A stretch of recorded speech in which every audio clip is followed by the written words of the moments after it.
नमस्कार दोस्तों, मैं आपका साथी अनुराग उप्रेती आज फिर उपस्थित हूँ एक नई कहानी लेकर, जिसे आज मैं आपको सुनाऊंगा इस किताब बाल नैतिक कहानियाँ से। इस किताब की एक छोटी सी कहानी है जो आप लोगों ने बचपन में सुनी होगी। तो आप लोग ये कहानी सुनिए और अपने घर में छोटे बच्चों को सुनाइए, अपने आसपास जो भी छोटे बच्चे हैं उन्हें सुनाइए। ये कहानी मैं आज आप लोगों के लिए पढ़ता हूँ। किताब का नाम है बाल नैतिक कहानियाँ और कहानी का शीर्षक है चालाक सारस। तो ये कहानी अब मैं आप लोगों के लिए पढ़ता हूँ। एक सारस और लोमड़ी में बड़ी अच्छी दोस्ती थी।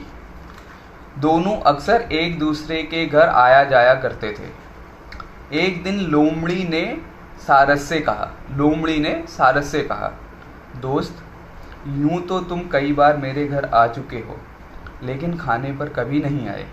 मैं तुम्हें अपने घर पर खीर खाने की दावत देती हूँ। तुम आज शाम ही मेरे घर आना, मैं तुम्हारा इंतज़ार करूँगी। ये लोमड़ी ने सारस से कहा। तो सारस बोला, ठीक है, मैं शाम को तुम्हारे घर पहुँच जाऊँगा। तो सारस ने उसको बोला, ठीक है, आपने मुझे बुलाया तो मैं शाम को आपके घर पहुँच जाऊँगा। तो आगे सारस शाम को नियत समय पर लोमड़ी के घर पहुँच गया। लोमड़ी ने उसका स्वागत किया। थोड़ी देर तक दोनों बातें करते रहे। फिर लोमड़ी ने खीर परोसी। लोमड़ी ने खीर एक चौड़ी थाली में परोसी। यह देखकर सारस चकित रह गया। थाली के एक तरफ सारस बैठा और दूसरी तरफ लोमड़ी। सारस की चोंच लंबी होने के कारण वह खीर नहीं खा सका। अब सारस की चोंच लंबी होती है और खीर थी थाली में, तो सारस की चोंच उसमें बस केवल टच हो सकती थी, लेकिन वो उससे कुछ उठा नहीं सकता था। लोमड़ी बोली, अरे खाओ ना दोस्त, तुम शर्मा क्यों रहे हो, खाओ खाओ। और वह खुद जल्दी जल्दी खीर चाटने लगी और लोमड़ी जो है वो अपनी जीभ से थाली को फटाफट तेजी से चाटने लगी। और सारस की चोंच केवल उसको छू सकती थी, लेकिन वो आगे इसको खा नहीं पा रहा था। तो सारस को पूरी बात समझने में देर न लगी। सारस समझ गया कि लोमड़ी ने मुझे दावत पर तो बुला दिया, लेकिन ये खिलाना नहीं चाहती थी, बस केवल यूं ही इसने मुझे दावत पर बुला लिया है। उसने तुरंत लोमड़ी को अगले दिन अपने घर खीर की दावत के लिए बुलाया। तो अब सारस ने भी उसे बोला, ठीक है, आज मैंने आपके घर खीर खाई है, अब कल तुम मेरे घर पे आना। लोमड़ी ने उसका प्रस्ताव मान लिया। लोमड़ी ने उसका आमंत्रण जो है वो स्वीकार कर लिया। अगले दिन लोमड़ी तय समय पर सारस के घर पहुंच गई। सारस ने खीर सुराही में परोसी। सुराही के एक तरफ सारस और दूसरी तरफ लोमड़ी बैठी। सारस की चोंच लंबी होने के कारण सुराही में आसानी से पहुंच रही थी, जबकि लोमड़ी का मुंह वहां तक नहीं पहुंच पा रहा था। अब वैसा ही हुआ जैसा लोमड़ी ने करा था, ठीक उसका उलट सारस ने कर दिया। सारस ने सुराही में खीर डाली और अपनी चोंच उसमें डुबो के खीर खाता रहा, और लोमड़ी की जीभ तो उसमें घुस नहीं सकती थी, मुंह उसमें घुस नहीं सकता था। सारस झटपट सारी खीर खा गया। लोमड़ी को सुराही के बाहर लगी खीर चाट कर ही संतुष्ट होना पड़ा। सारस बोला, खीर अच्छी बनी थी ना? लोमड़ी ने बदले में सिर्फ सिर हिलाया और उससे विदा लेकर अपने घर लौट गई।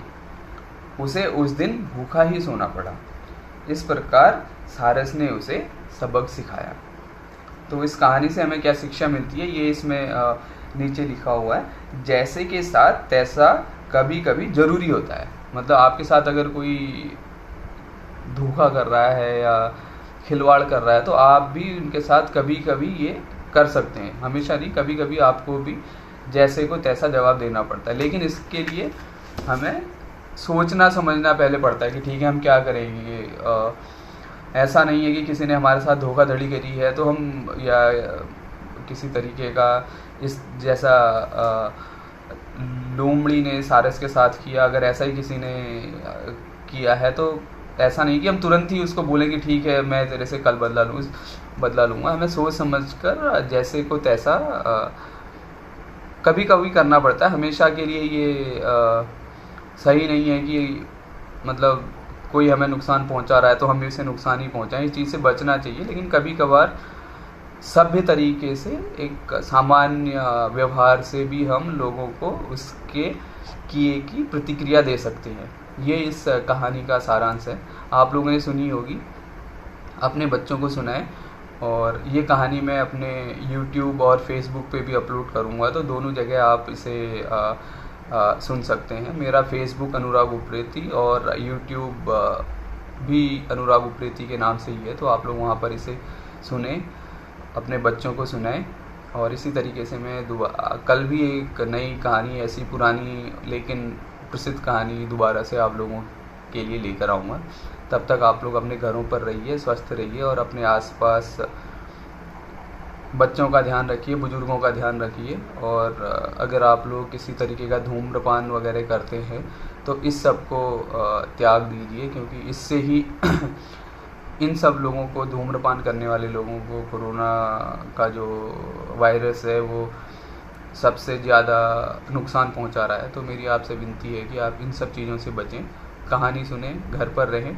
और जब तक इस तरीके का ये समय चलता रहेगा, मैं आप लोगों के लिए रोज़ एक नई कहानी लेकर आता रहूँगा। फिर मिलेंगे कल यहीं पर, इसी माध्यम से, डिजिटल माध्यम से, व्हाट्सएप के थ्रू, फेसबुक के थ्रू, या फिर अपने YouTube के माध्यम से। तब तक के लिए नमस्कार।